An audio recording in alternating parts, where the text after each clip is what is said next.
boldly engaging the mindless propaganda of our time, apparently with reason. This is Rage of the Age.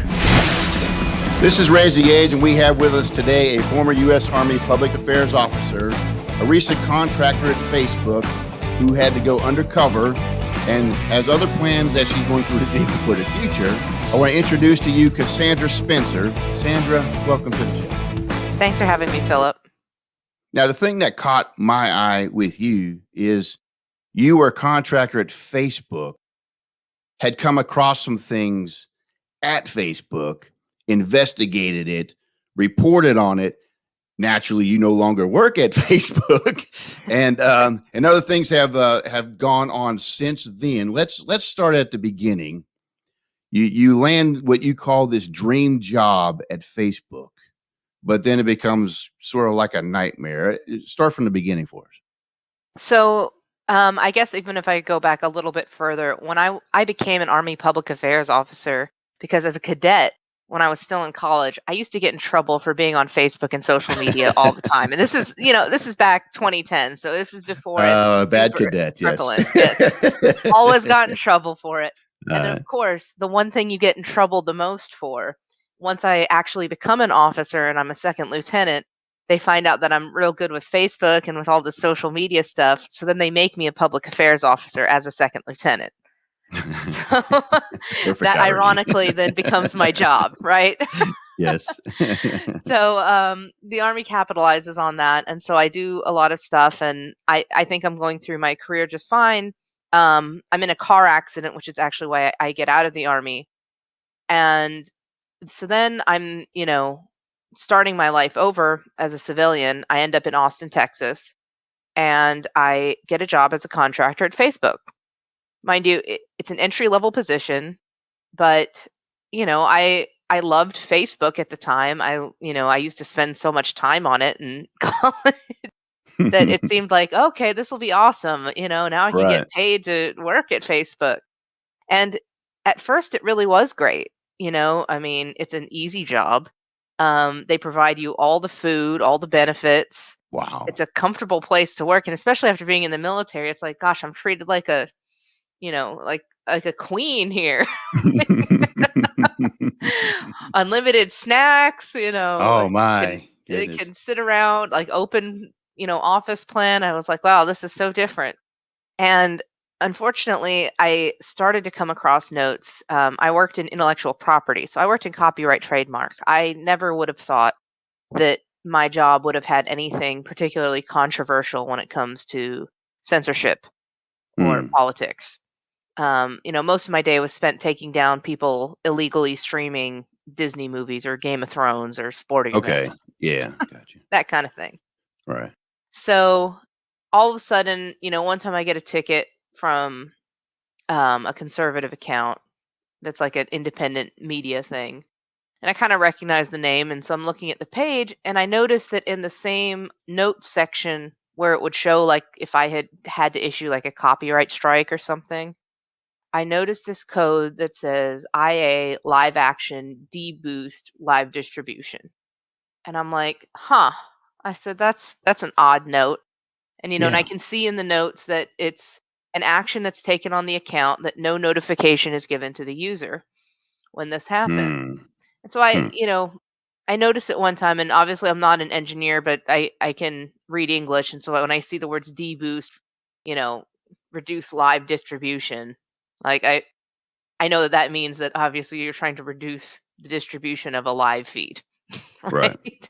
Right. So you see it one time and you're kind of like, well, that was weird.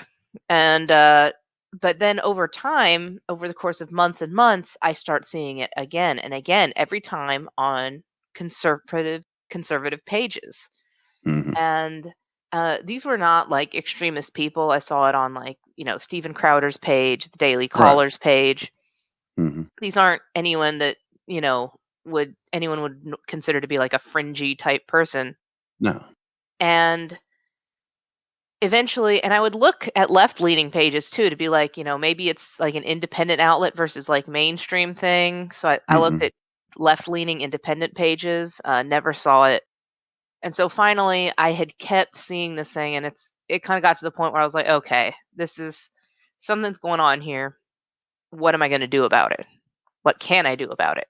Right. So when you mentioned you had a ticket come across, is that like a complaint that was issued? What spurs a ticket to be formed? So in the particular queue that I worked in, like I said, it was copyright trademark. I think Hmm. this conservative outlet had filed a copyright claim about something completely unrelated, but because I had to look at their page to go over the copyright claim, that's Hmm. when I could see all the account notes.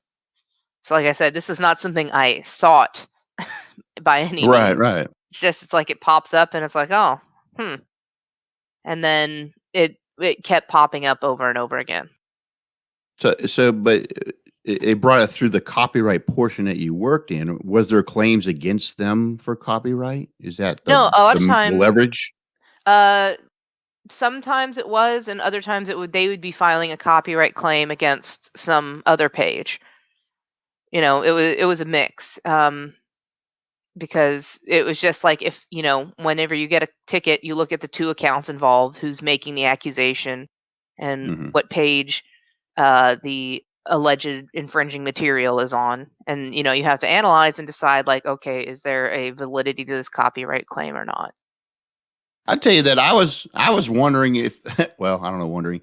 I was under the impression, and of course, this thought was going around a lot that Facebook doesn't even use humans sometimes. It's just they just like identify something and they label it as something and say it's bad, and it's like not even close to what it is. And it's like, and you can't contact no one, say, what in the world is this about? You just get this like, copy and paste response that has nothing to do with what you're talking about. But there's actual humans that work there that look at cases, right? Is that what There I'm are, understanding? yeah, there's Yeah. there's dozens, on my team alone, just on the floor in that particular facility in Austin.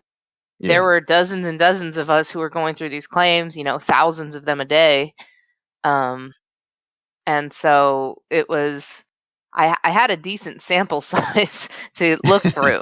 This wasn't Yes. like a one-off thing. I would not make and lose my job ultimately, these sorts of allegations, if I wasn't pretty darn sure of what I was seeing. That's an interesting point you're making. This eventually leads to you losing your job, something that pretty much a lot of people would have predicted.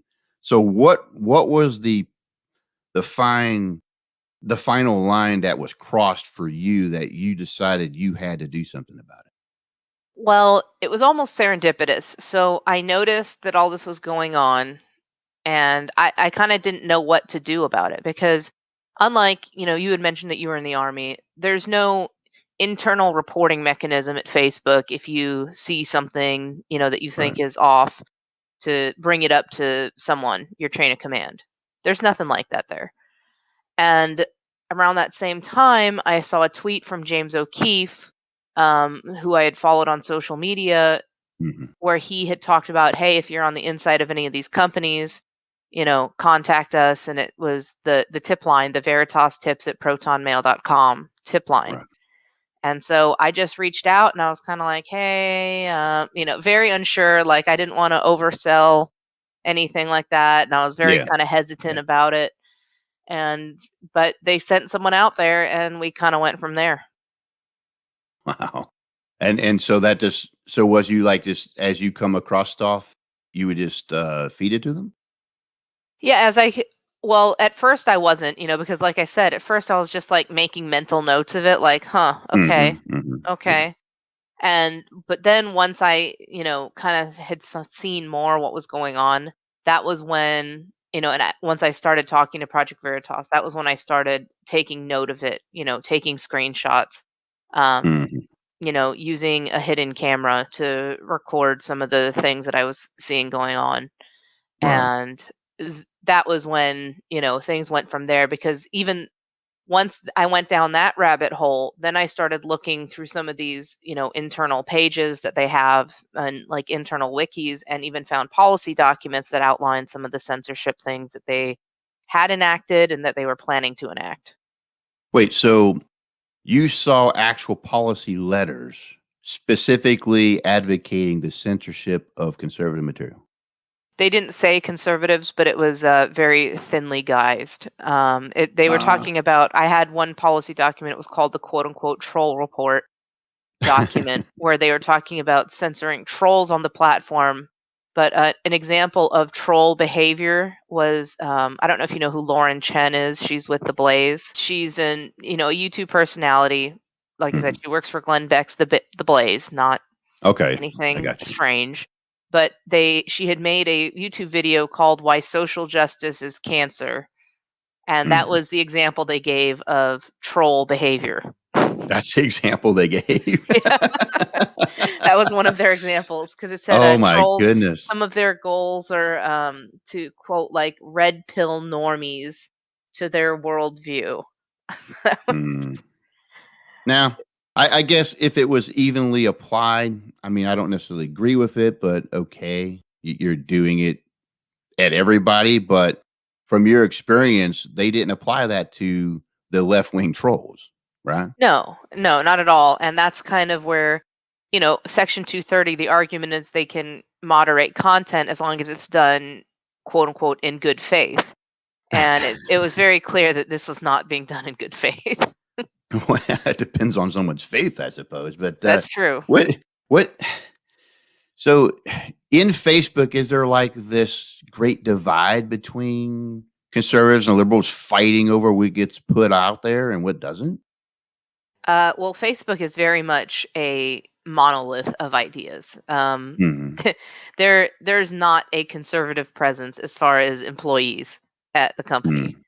Mm. Um, like when you walk in the buildings, and I'm not even exaggerating, it is floor to ceiling left wing propaganda. They would have these posters covering Wow. the walls, and now that I think about it now, it's very almost dystopian, where it's like you have these messages just constantly like flash in your face. You have just Like, propaganda posted everywhere as you go to work. That's I mean, it's in the wow. bathrooms, it's in the cafeterias, it's literally everywhere. Is like Zuckerberg's face like everywhere, like he's got this pose of seeing the future or something, or is that too No, much? no, that's too much. There's not pictures of Zuckerberg everywhere, but What- there's definitely. Zuckerberg is always right or something. I mean, I think at that point I would have, if that was the case, I think I would have turned tail and walked out the door the first time uh, I walked in, instead of kind of just like when I first saw uh, it, when I first started working there, I see all this left wing propaganda as someone who's been conservative, and I kind of just roll my eyes. It's like, right, okay, right. So, did you have a tension in working with a group of people like that? I mean, were they like on to you and your thoughts? Did they like watch you harder, or was there any um, animosity? in general, at first, my coworkers, none of them knew my political beliefs. I think they just assumed that I was Right, liberal. Because it's like, you look at me, I'm a woman, I'm not white.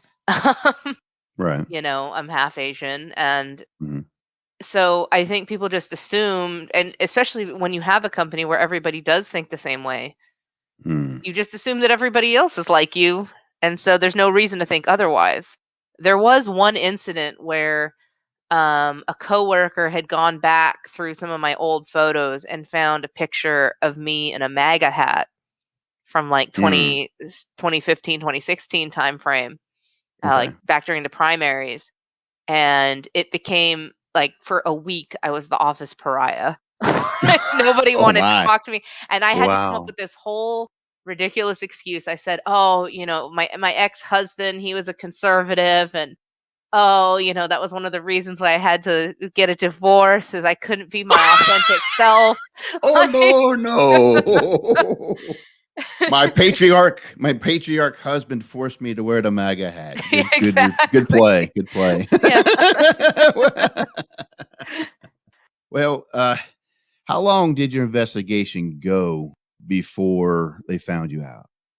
I want to say it was a good I want to say I was actively investigating from the time I contacted Project Veritas until I got fired. It was like about 4 or 5 months Wow. of spending like hours. Like I would work the evening shift, so I'd be there from 4:30 p.m. to 1 o'clock in the morning, I would Mhm. get home and be researching this stuff and taking note and documenting it until the sun was coming up.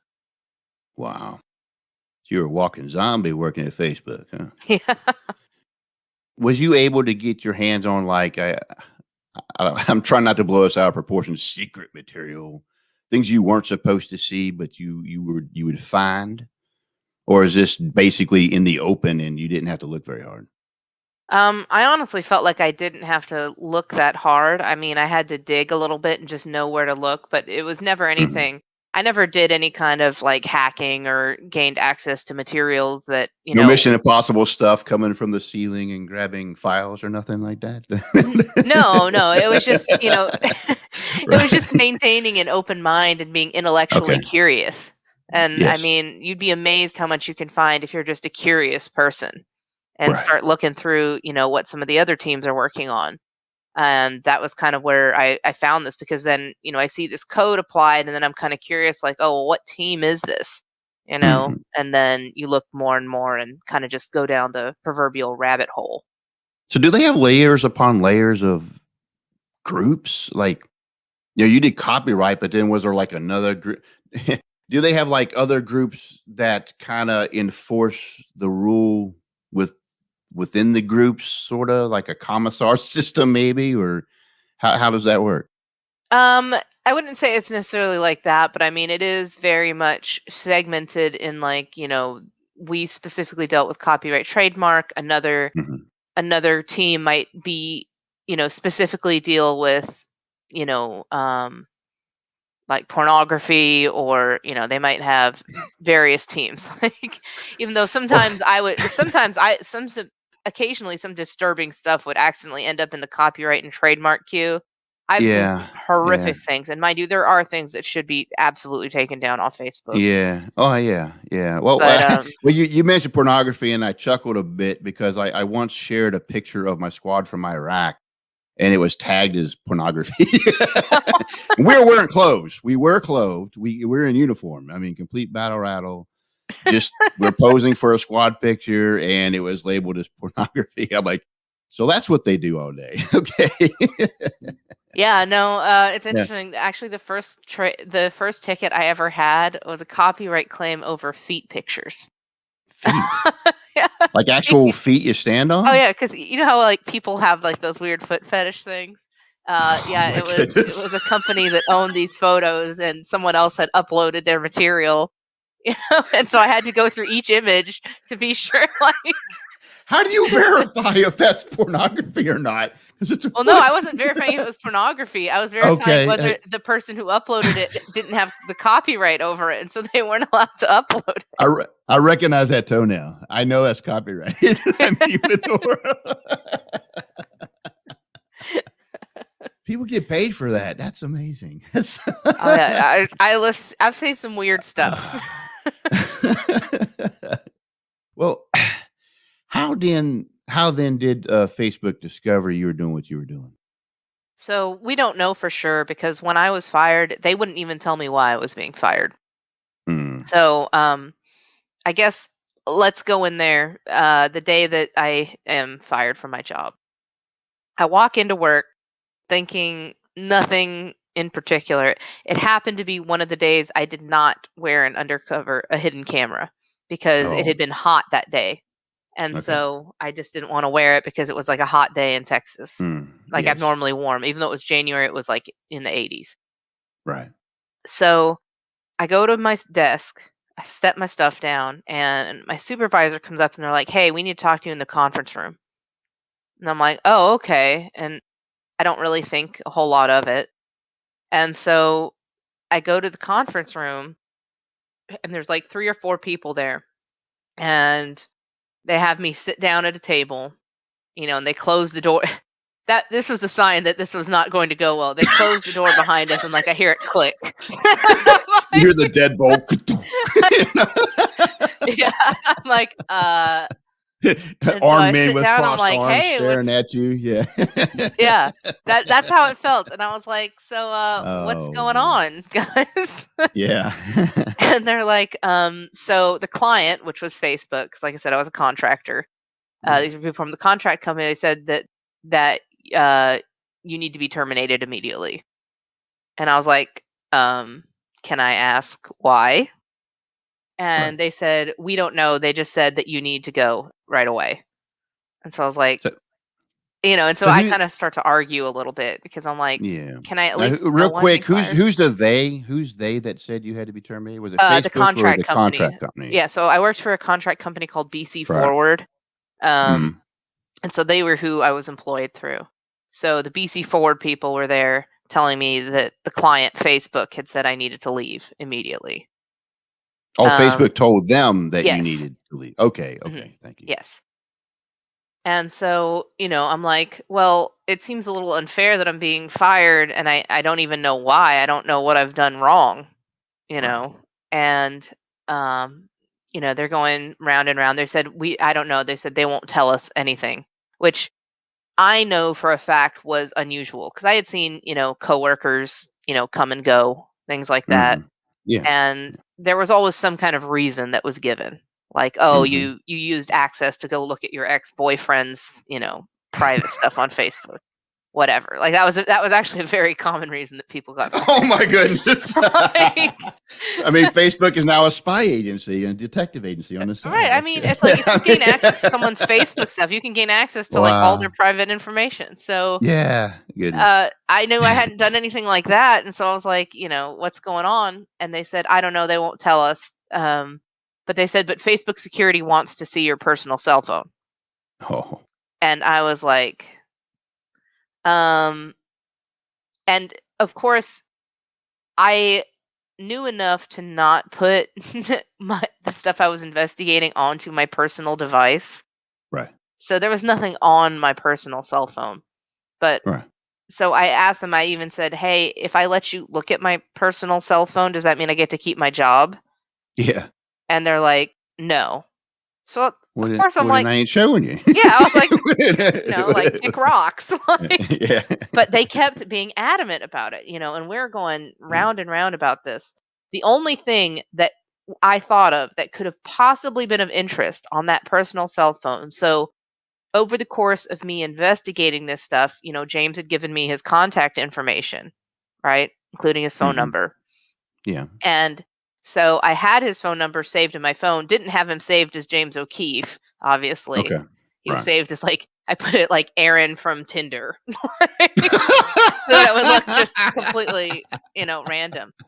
And I kid you not, the only Uh, text messages he and I had ever exchanged were it was a Happy New Year's back and forth text mm, where I said Happy New Year's. He said Happy New Year's back, sent a selfie, and I sent a selfie back, and yeah. that was the extent of the conversation.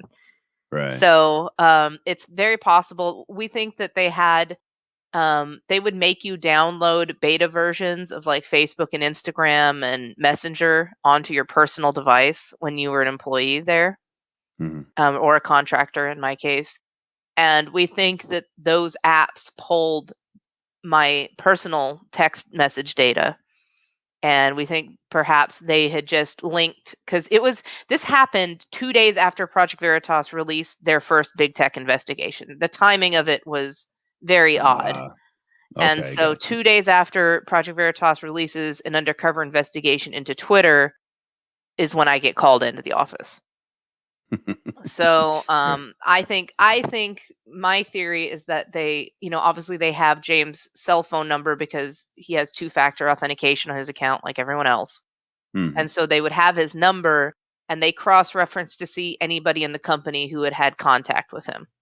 Ah, And and then then I they would have basically just fire you. Yeah. yeah, Just like and that. so and they wanted to see what I had said to him, but of course if they had actually looked at the texts that were on that phone, it would have just been Happy New Year's. Um Right. Nothing of any particular interest.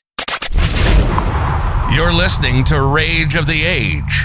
Rage of the Age. Politics, religion, economics, and history with a conservative bend. But yeah, so this conversation, like I said, it went on for 2 hours, this interrogation and this 2 whole hours? 2 hours of me, going in there and being like, "Oh, I would like it. I feel like I at least deserve an explanation to know why I'm losing my Right. job." And then them just being adamant about the cell phone thing. they were just relentless about that Facebook security wanted to see my cell phone. And I'm like, no, I'm not going to give you my cell phone. But Facebook security said you can look over their shoulder while they look through your phone. I said, I don't care. I said, That made it better. Thanks. What in yeah. the world? And so finally, after 2 hours of this, I tell Uh-huh. them, I said, hey, this conversation's clearly not going anywhere. Can I just leave? Yes. And so this was their response. Mm, Well, legally, we can't detain you. right. Which is true. It's Which is true. true, but I mean, it's Right. like, Yeah. no kidding, legally, you can't detain me. Like, Right. Like and they gave you a special, note for you to benefit by. Well, I guess we can't. yeah. So Well, they and did its you a little favor. implication is like Yeah. that if they could, they would detain me. Right. Yeah. Yeah. I mean, apparently you got out just before the waterboarding session. So that Right, was exactly. that was hour 3. And so Facebook, like, they don't even let me go back to my desk to clear out my desk. Right. Like, I am escorted out by Facebook security. And, I call my parents as I'm on my way to the parking garage. And the first question I get asked, because my parents knew what was going on, they said, was it worth it? Mm, And immediately, even though, I had just been through all this stuff, my answer was yes. Because mm, what I what I saw, especially because this is being done on users' accounts without their knowledge, I could see where this was going. This mm. was the beginning of the censorship because back in 2017, 2018, they tried to be sneaky about it. Right. Look at how much worse it has gotten since then. Oh, yeah. So I knew that what the company was doing was so egregious that the public had a right to know what was going on, especially because they own all your data, they have all your information, they're selling your data and information. So I never doubted it. Now, mind you, 2 weeks after I was fired, I actually, because I kept emailing, being like, how am I going to get my stuff back from my desk? Because I had like Right. pictures of my daughter, like headphones. Wait, you couldn't even take your stuff with you at that No, they time? wouldn't let me clear out my desk. Wow. They would not let me do that. And so 2 weeks later, I had to threaten to call the Austin Police Department on Facebook because they would not return my personal belongings to me. On Facebook.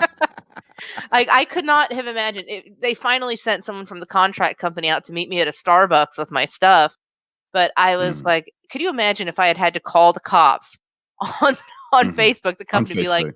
"They Yeah. have my personal belongings and will not give it to me." Right. I mean, what, you go to magistrate, file a suit? I mean, what Yes. try to get your stuff back, and, I have to say it was it was the right most ridiculous thing that I've experienced. did you get all your stuff back? I did. Was it ransacked? Was it, Oh, tossed I'm sure they dug through every drawer of my desk and everything else, Yeah. but, there was Oh my nothing. goodness. Like I said, they would have found some headphones, pictures of my kids, some little office knickknacks. Yeah, they got you. Oh, yeah. Hold up a knickknack. Aha! Oh my goodness. Well, so you discovered you walk away from Facebook. Did Project Veritas use any of the information you gave? Absolutely. So, Okay. of course, so they took that information and we had just started working together, and there was a long period of they had never had someone come to them from the inside of one of these companies before. I was the first Oh wow. one of their whistleblower programs. So they were kind of figuring out the waters too, as much as Okay. I was. And so there was a lot of like mutual confusion. They weren't sure whether they can completely trust me. They weren't sure, Mhm. because they have to be very careful. I could be a Sure. crazy Yeah. person. I could be someone intentionally trying to plant a false story to them. Right. Right. And Right. so while all this is going on, in the meantime, I lose everything. Now I'm unemployed. Even though I was a single mom when I was in college, I went through an ROTC scholarship and worked my way through school. I had to go on food stamps for the first time. I had to swallow my pride Mhm. and do that because I had no job. And, this was an entry level position, so it didn't pay that much. And I was really worried. Things got real hairy there for a while. Mhm. So all this kind of goes on, and I end up losing everything, including my daughter. Um, You lost your daughter. yes. So I do talk about this in the book. What happened is, so the contract company, I had been a great employee. I had been one of their top performers. So Mhm. a few weeks after I was let go from the Facebook contract, they actually ended up moving me to a contract at Google. um, Oh, where wow, I can see the story expanding here. Yeah, but Yeah. mind you, while I was working as, like, in customer service for, like, YouTube TV, it was miserable. It was like a call center job. But, Oh, man, no. yeah, it was not like working at Facebook. It was not comfortable or cushy. Oh, Um, man. No and snacks. so yeah, no s very low tier snacks. The snacks were Yeah. not nearly they still had snacks. It it was Airline peanuts. Yeah. But, Oh, man. so I'm working this job and I'm like, I don't want to work in this industry anymore. Like after everything I had seen, I didn't want to Mhm. do it. And so I actually took an internship to start working as a dance teacher in Austin, Texas. Okay. So I was going to become at like a ballroom dance studio. And my daughter was supposed to come home because she was getting ready to start the sixth grade. Mhm. And her dad had her for the summer for a summer visitation. I think, I text him the day before he's supposed to bring her home, and I'm like, "Hey," and he's like, "Yeah, I'll text you once we're on our way." So I don't know that anything's wrong.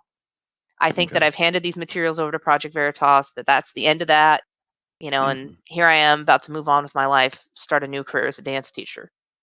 My daughter never shows up that day. Hmm. And so I start to panic, thinking, did Yeah. something happen? What's going on? And finally, after threatening to call the cops on her dad, he tells me, I decided it's best if Lexi lives with your father, meaning my father, in Virginia. Um, by this point in time, my father and I had had a complete falling out. He had become, over the course of time, like gotten into some weird religious stuff and had become like a Mm. religious extremist.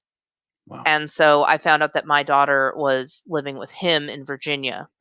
So I went to court, and because these Facebook materials had not been published yet, my father tried to make it sound like I was some kind of crazy person who couldn't hold a job and like, all this kind of stuff. And I tried to explain, like, hey, I'm a corporate whistleblower.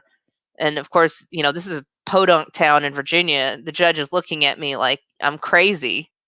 And so they take everything from me. And so that happens. And the next day I call Project Veritas and, tell them everything that happened. And I make the decision to go and become a full-time undercover journalist Mhm.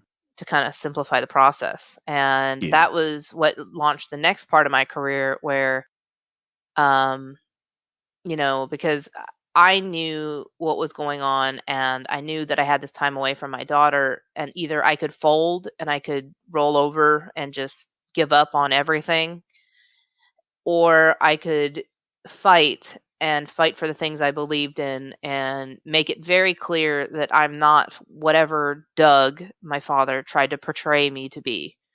And Mhm. so I became a extremely dedicated undercover journalist.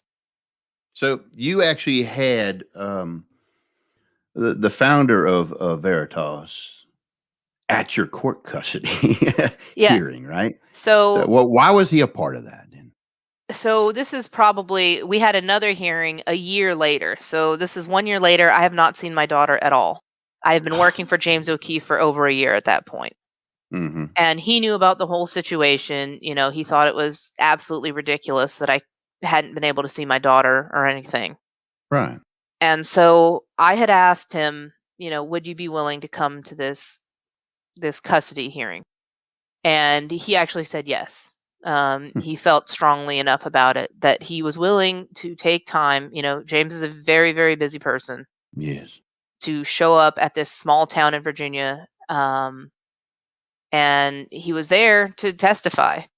But this court was so corrupt. Um, they would not even You let my think? witnesses into the courtroom with me. So I was in there alone. And my daughter, by this point, so between the first hearing and the second one, my daughter had been pulled out of school. Mm, She My father had moved in all these foster kids into the home. He started this like group home for foster children. mhm. And so I went there, and obviously I'm not impoverished or on food stamps anymore. I have a good job as a journalist. And the judge says, we don't see that there's been any significant change of circumstances, and so we're not going to hear the case. But you're living in Texas, right, at the Correct. time? Yeah, so I have to So fly to how Virginia. do they kidnap a kid that's in your custody, take him to another state, and then have that state, like, basically flip who has custody? Is that even legal? Because my father lives in Virginia, and he filed in Virginia, and they decided that they were going to hear the case. But they have to respect the state of Texas's findings, right? I mean, you had No. custody of the child, right? Yeah, I had a court order that was actually from Hawaii and Okay, Alabama, which is Hawaii. where I had lived So before. mhm. That's where the last cases were. And um, no, yeah, the family court reform, that's something that I'm extremely passionate about. Well, I've 'cause been recently. I'm under the impression that laws have been passed to kinda prevent that sort of thing because that used to be rampant. I'll just go to another state, file there, and then get the kid back sort of thing. It was like a battle, and that Yeah. was supposed to be alleviated, but apparently that's still going on. No, because my daughter, like I said, she's not with her father. She's not with Mhm. me. She's with my father. Right. Which, on what planet? Her father lives in Alabama. I live in Texas. The Mhm. child is in Virginia living with a grandparent. Even though her father's like, don't particularly care for the guy, but he's a fit parent. He's like, obviously I don't like the dude for many reasons, Right. but he I would rather my daughter be living with him than be living with my crazy father who says that the Pledge of Allegiance is an affront to God and a way of Satan working his way into your, like, I'm talking weird. You want to talk about fringy people?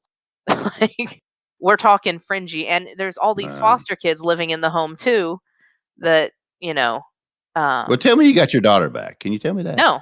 No, You still. ha And you that was one of the reasons to write this book and to make this a public thing. I've spent over a year's salary fighting this for 3 years to try and get my kid back, and it's gotten literally nowhere. Haven't made any progress. Even though I will say when James showed up, I finally was able to have lunch with my daughter for the first time a couple months after that hearing. Mind you, it was highly Wow. supervised. Like, I have someone, my dad's wife hovering over my shoulder, and I'm just having lunch. Um, but that was the first time I had even seen her in over a year. So that was one reason I decided to write this book and to go public about this is I've tried to go through the court system, do it the quote unquote regular way. And I said it wasn't working. Nothing was happening. Mm. So I Yeah. was like, you know what? We're just gonna especially once media hit pieces started coming out about me, I was like, I'm tired of other people trying to tell my story for me and make Right. assumptions about me. So I was like, we're Mhm. gonna write this book and we're gonna put it out there. This book is called Impact, right? Yes. Impact, and we can find it on Amazon? Yes. You were recently this weekend at the CPAC where you were, speaking. What's Florida like lately? When I was down there in Florida, I was like, it was so different compared to my campaign manager. He's out of Oregon. He could Uh, not believe just like the freedom in Florida. How yeah, everything's open. and they're not dying. It's No, amazing. it's Yeah. amazing. Go federalism, that'll show you. Yeah. Did they have to wear masks at CPAC? The mask police were out in force. Like, I we wouldn't heard that, take and the I was kinda masks like, "Is off. that a real story or is that somebody, trolling again?" I wanted to Oh, no, no, verify. no. Yeah, So the hotel wanted us to wear the mask, and we understood. We're like, okay, okay. And people, they would try to, go with it as much as they could. But of course, when you're taking pictures of somebody, or you're giving, Right, you don't have a especially on Media mask Row, and on. you're giving an interview, like, I'm going to take Right. the mask off when I'm giving an interview on television. Like, I'm sorry, this is stupid. Oh, And goodness. so they started fussing, like, even at, because like Don Jr. would come by, and, people would take their masks off to take a picture with him. Right. And it's they were just getting all, there were a couple people who got kicked out for it, and like I got fussed at for, because I was walking down Broadcast Row, like going from interview to interview, Yeah. and they're like, "Oh, we need you to pull your mask up." I thought Florida didn't have the restrictions. They don't. So Florida doesn't have a mask mandate, but the Yeah. hotel and Orange County, where the Florida is, the county did, and the hotel had a thing about the mask. Yeah, a lot And of so people. that was okay, but it was just, the most irritating thing were the left wing media that were there covering the event. They felt They like were they needed there? to be oh yeah, oh, they were obsessed with it. They I were know. obsessed. And they were obsessed with CPAC, and they felt the need to every time they would see somebody without their mask on, they would feel the need to take a picture. Like, here's Congressman Madison Cawthorn not wearing his mask. Like, he's clearly taking pictures with some, fans or whatever. It's like, stop being that. Like, what are you, the mask nanny police? Mask nannies. But that's the extent of their news. That's what's sad about Oh, the fact that journalism the today. shape of It's the just straight stage up at look CPAC for the was a propaganda shot. Don't story. don't look Yes. for a story. It's just More people a paid child. attention to Donald Trump speaking at CPAC than anyone's paid attention to anything Joe Biden's done since he's become the president. He can't even speak. The No. man has he. I mean, he says stuff, and even even the other side's going, "What are you talking about?" But it's like, oh well, leave him alone. Don't. It's no big Oh, story. I had to He hold his doesn't. hand for 3 minutes one You time had when to I was hold what? You had to undercover. hold what? I had to hold Joe Biden's hand for 3 minutes one time when I was undercover during the primaries. Did he sniff you at the time, or? No, he did not sniff me. No, I mean, but yeah, he was he wouldn't give me my gripping your hand back. hand real Yeah, hard? I he mean, did grip it. He wouldn't give me my hand back, and I was trying to get my hand back. And I was like, "Oh my gosh." I was like, "This is so awkward." And it's like, you've got this camera on, and you're like, "Man, everyone at the office is gonna see this later today. This is so embarrassing." so you have the face like the girls have when they're like, is that Oh what? yeah. Well, and I'm trying to be normal, so I'm like smiling, but it's like my smile is getting more and more awkward as this drags on. Like, Oh my god, you were traumatized again. That's just oh add that yeah. to the list of A lot trauma. of crazy stuff. Like, that's one of Uh, the fun parts of the book, is getting to tell some of the crazy stories of what actually happens when you're undercover. you also have some other news that you were going to break out for me that you were going to run for office. Yes. So, after I left Project Veritas at the beginning of 2020, at that point I had exposed, Facebook as my whistleblower story. The whistleblower story was published back right before CPAC 2019, and then I helped tell other whistleblower stories Mhm, as an undercover journalist. So, whistleblowers from Google, and we had whistleblowers from CNN, and ABC mhm, News, and just so many of them. Pinterest. Um, and so that was really rewarding. And then I also went undercover into political campaigns, including Beto O'Rourke's and Bernie Sanders, mhm, and found evidence of this extremism. And so once I got done being an undercover journalist, I left. I stopped working at Project Veritas at the beginning of 2020.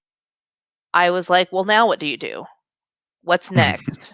And then the pandemic hit, and it was like, okay.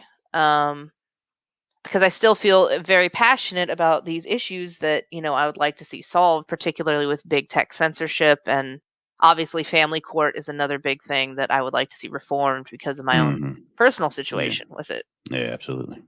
And so we decided that the best way to do it was for me to run for office, to be one of the people, the legislators who can actually make a difference and change the policies that affect big tech, that affect families, that help protect our First Amendment, our Second Amendment, because protect immigration, solve that problem. Because, like, when I was undercover with Beto O'Rourke, they were using campaign money to get supplies for illegal immigrants coming over the border. Like, that was one of my first stories as an undercover journalist. So, I mean, and a lot of the stories that I did go into are in the book. A lot of the work that I did for Project Veritas is in there. Like people just they don't know that it was me, obviously, because I was undercover. Right. But the Bernie guy who was talking about wanting to put Republicans into re-education camps and gulags, that was Hmm. me on the other end of that camera talking to that guy. Yeah. So, I decided that this was the next step, and so I'm looking forward to being able to fight for, I love it here in Texas. I've been in Texas for 5 years now. I want to see Texas continue to be a leader in these issues of freedom and fighting for Right. transparency. So I think we're looking at a congressional run. So are you running for the House or the Senate? House. Okay, which district? Right now, Texas is undergoing redistricting, so we haven't entirely determined where I'll be at, but probably Okay. somewhere in the Austin area. Dawson. Oh, wow. That's going to be a fight for you, isn't it? Well, you'd be From what I surprised understand. because as Yeah. soon as you get out of the actual city of Austin, because I live in the suburbs Right. outside of Austin, once you get out of that immediate city of Austin area, it's Hmm. you're back in Texas. Well said. Thank you. Somehow there's this little dot in Texas there. It's called Austin. Like, where'd that come from? I always joke that Austin is the bastard child of Portland in the Bay Area. Oh my goodness. uh, Cassandra, I appreciate having you with us today, and thank you for sharing everything that you have. Oh, thank you, Philip. Thank you for having me. You're listening to Rage of the Age. Rage of the Age. Politics, religion, economics, and history with a conservative bend. Welcome to the essay segment. While I was talking with Cassandra during the interview, she said two words that grabbed me by my good ear. And those two words were this: intellectual curiosity. When I was asking her how deep she had to dig to find out that Facebook was actually actively censoring conservative material, she didn't have to look very hard. She said all she used was just an intellectual curiosity, just looking about and seeing what's actually happening, and it just kind of presented itself. And those two words, they speak to me because I almost believe that despite the fact we have information at our fingertips in a manner which is unknown to the history of humanity, we have no intellectual curiosity in which to speak of. There are things quite literally going on in plain sight of everybody, and people just don't see it. They have no intellectual curiosity, no intellectual stimulation, really, in their minds. I mean, imagine if you had a society where people actually questioned things and looked at it and just observed what was happening around them and were able to, like, see the tree for the forest, to actually see the writing on the wall, to actually see that, hey, there's censorship going on. Hey, there's an abuse of federal power going on. Hey, there's voter fraud going on. But we're like at an impasse in this nation where don't get somebody's brain working too hard. It'll hurt. Don't inspire any intellectual curiosity because, if it's not the result they want to hear, then why are you going to bring it up? I mean, it doesn't matter if you have video upon video of something to show something's happening. It doesn't matter if you have all these memorandums and information and files to prove what you've been saying is going on. There's no intellectual curiosity, then no one receives it. If they're not really wanting to hear it, they're not going to receive it. I find that to be an actual bad state. Absolutely a horrendous state. When we get to that point as a nation, you know what that means: the death of the republic. Any democratic virtues you think you hold, you have put to death if you refuse to exercise your intellectual curiosity. But I haven't written this off yet. Because just in this past year, I have discovered there are many people who have exercised their intellectual curiosity and have found things that, have disturbed them, have moved them, have compelled them to take a different course. You have Blexit and Lexit, for example, people who are exiting the Democratic Party who are typically considered guaranteed voters for the Democrat Party. But what happened to make that happen was the exercise of intellectual curiosity. They begin to investigate for themselves, and they see the shallowness of the propagandic rhetoric that has been shoved down their neck, that because you're black, because you're Latino, because you're a woman, whatever, fill in the blank, they just learned to think for themselves. It was like, it totally backfired and as far as they're concerned with the liberal establishment. The liberal establishment cannot tolerate intellectual curiosity. It simply cannot. And it's demonstrated in why they go through such lengths to find ways to shut down the voice of any opposition, because they do not want any intellectual curiosity. If you don't want to exercise your intellect, if you just want to be told what to think and what to do, and as long as you get, your thing, then you're cool with it. It doesn't matter who has to suffer to give it to you. It's okay. Continue to support the left wing. Go ahead and continue to support the Democrat Party. But if you have any intellectual curiosity left in you, then I just challenge you to use it. I challenge you to be like many who have left the Democrat Party. I challenge you to exercise that intellectual curiosity and begin to analyze things, because it's not being hidden no more. This stuff is being done in the wide open. If you don't like the idea of censorship and the suppression of free speech, just take one day, exercise your intellectual curiosity, and you will find numerous accounts and examples of it happening in the open by big corporations in the media and in social media, and by, guess who, Democrat politicians who are trying to suppress any opposition voice they can get a hold of. If you don't like that idea, then maybe your intellectual curiosity needs to wake you up to the fact that it's going on, and we need to band together to do something about it. I challenge you to use your intellectual curiosity and to see that they have a set of standards, one for them and one for their opponent. They will not go after people who are burning down federal buildings and attacking police officers and putting their eyes out with lasers and burning down cities, etc., etc. They won't go after them people because they see them as a potential political ally, and they will lie to your face and make up every excuse to permit such activity, but then want to create a make-believe insurrection at the Capitol building and act like it's the worst thing to ever happen, totally ignoring all of 2020, drawing in 25,000 troops to protect them. Use your intellectual curiosity. Is that the type of government you want?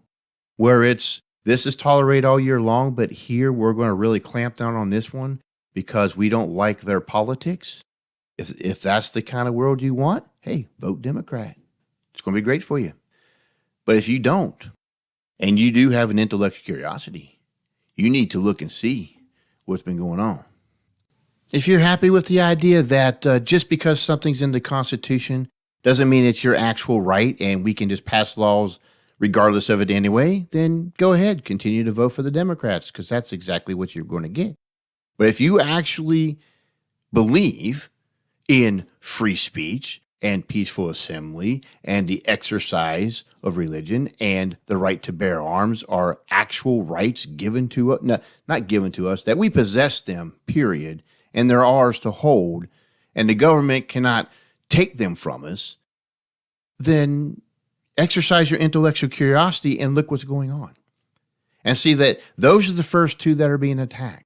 You know why? Because if they can take away 1 and 2, that means they can take away 3 and 4 and 5 and anyone they want. And that's exactly what they want to do. If you don't believe me, exercise your intellectual curiosity and see what you find out. You've been listening to Rage of the Age.